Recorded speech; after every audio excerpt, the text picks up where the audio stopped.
Le Premier ministre Apollinaire Joachimson Kelem de Tambela a procédé aujourd'hui au lancement officiel du mois du patrimoine burkinabé.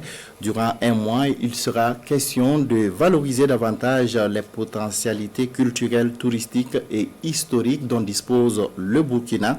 La deuxième édition du mois du patrimoine burkinabé se tient du 18 avril au 18 mai 2024 sur le thème « Éducation au patrimoine, facteur de cohésion sociale au Burkina Faso ».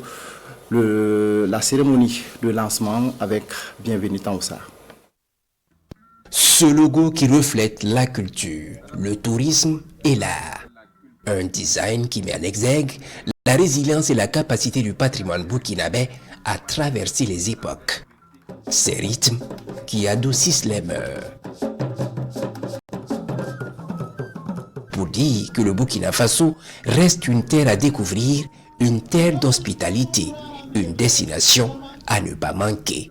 Avec fierté et patriotisme, ses fils et filles sont appelés à conserver et contribuer à promouvoir son riche patrimoine et la diversité de ses sites patrimoniaux et attraits touristiques. Au cours de ce mois du patrimoine burkinabé, nous sommes tous exhortés à visiter nos espaces et sites patrimoniaux, notamment les musées, les cours des rois et chefs traditionnels, les enceintes religieuses, et cela dans la perspective de renouer avec notre histoire. Cette période doit être également un moment de réflexion et d'introspection pour chacun de nous, d'évaluation critique de notre contribution à l'édification de cette société que nous voulons fonder sur des valeurs communes partagées comme le pardon, la solidarité, le partage et l'amour de son prochain. Au menu de ce mois du patrimoine burkinabé qui démarre, de grandes innovations avec pour réflexion centrale l'éducation au patrimoine, facteur de cohésion sociale au Burkina Faso. Du lancement du concept Mon Tour de Ville à l'organisation de la journée des coutumes et traditions, en passant par la commémoration de la journée internationale des monuments et des sites, pour ne citer que cela. Une opportunité au fait de célébrer nos racines, nos coutumes et nos valeurs communes. Il n'y a pas de développement sans enracinement culturel. Voilà. Celui qui ne sait pas d'où il vient, ne sait pas qui il est et ne sait pas où il va. Mais un message important encore du président. Il a dit que l'enracinement culturel ne veut pas dire le mépris des autres cultures. Non. Il faut s'enraciner culturellement pour s'ouvrir aux autres sans se perdre.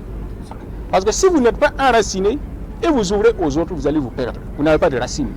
Mais sauf celui qui a des racines peut s'ouvrir sans se perdre. Le développement de notre propre culture, l'enracinement culturel ne veut pas dire chauvinisme culturel, mais plutôt enrichissement culturel pour s'ouvrir aux autres en restant soi-même. C'est ça qui va nous faire gagner. Et c'est ce que les Japonais ont fait. C'est ce que les Chinois ont fait. C'est ce que les Thaïlandais ont fait. La Thaïlande n'a jamais été colonisée. C'est un pays qui n'a jamais été colonisé. Mais c'est l'un des pays les plus modernes d'Asie. Ils sont enracinés dans leur culture. Et c'est ce chemin-là que nous devons emprunter.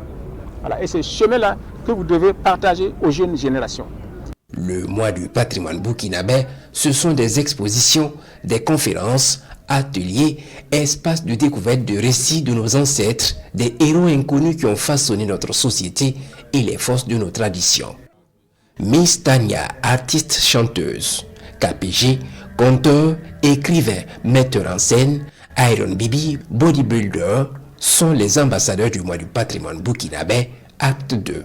Ce sont eux qui soutiennent le caractère populaire de l'événement. Les autorités coutumières et religieuses ne sont pas en reste.